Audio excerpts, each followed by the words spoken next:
All right, let's do a quick update. I don't think we've done one in about a week on the Paul brothers and where do they stand. Now, I, of course, have the right to bring you a completely new story tomorrow.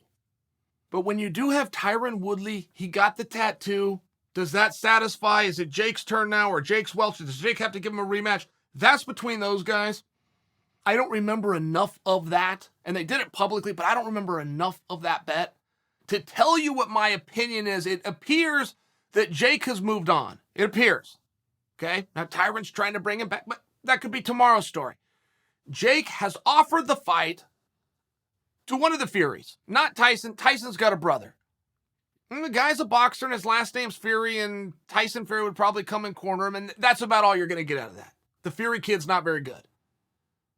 But he's a guy who is an actual boxer, which would at least satisfy the criteria that the masses are calling for with their pitchforks and blowtorches that want to bring down Jake Paul, put him in there with a boxer. Great. Jake says he offered the fight not once but twice. Fury's camp has not denied that, so we believe it.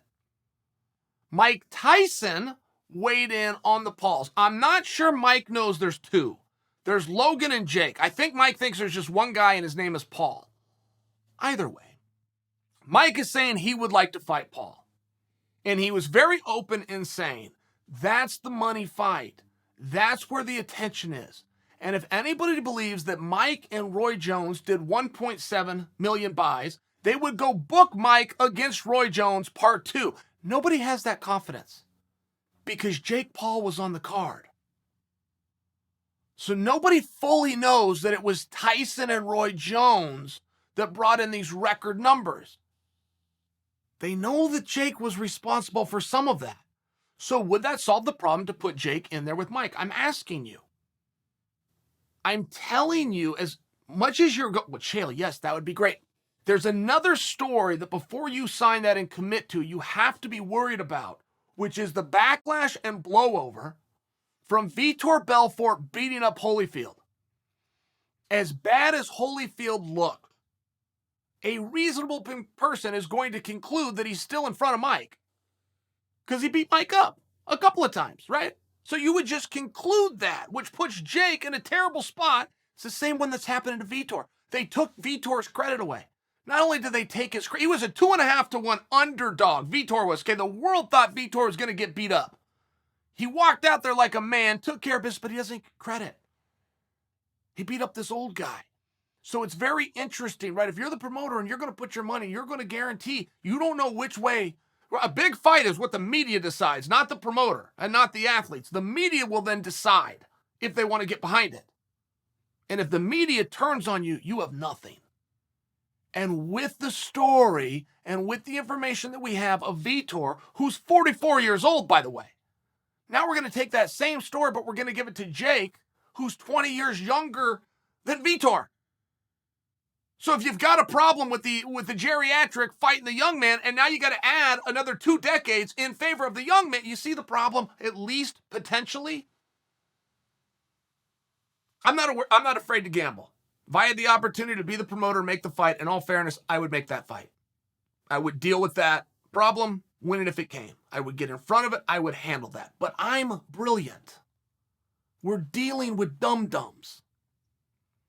I don't believe that anybody's going to sign Paul versus Tyson. On Logan's side of things, Logan appears to be blowing in the direction of Anderson Silva.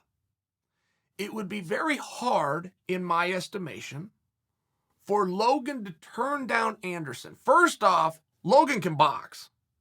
Both the Pauls are tough guys. They are. Logan can box. I am 100% confident in telling you guys I would beat Logan. But I'm not 100% confident in telling you that if I fought Floyd, I wouldn't get hit a hell of a lot more times than Logan did. I mean, you got to give it to Logan. Whether he was a big guy and he could take those shots or not nearly as many landed. In fact, Floyd didn't even see the opportunity to throw half as many as we expected. So Logan dealt with those nerves. He dealt with that mess. I don't think he would be against fighting Anderson Silva, particularly in conjunction with Dana White coming out and saying he'll never do that fight. I mean, those are fighting words. Those are absolute fighting words. Now, everybody wants Dana's approval. Logan wants Dana's approval. Logan wants to show Dana I can do it. So I think there's some legs to that. There's going to be a conversation. I think that the participation of Anderson needs to be taken into consideration a little bit more. Boxing is having a hard time because Anderson doesn't do his job in terms of promotion. But at the same time, that fight would work. Paul could carry it with name recognition from it. I mean, if it works, that fight works. Enough that I'm going to predict it for you? No, but close. 1 to 100, I'm 90% there. I will 90% tell you that's probably the lead fight right now unless Paul can get a better offer.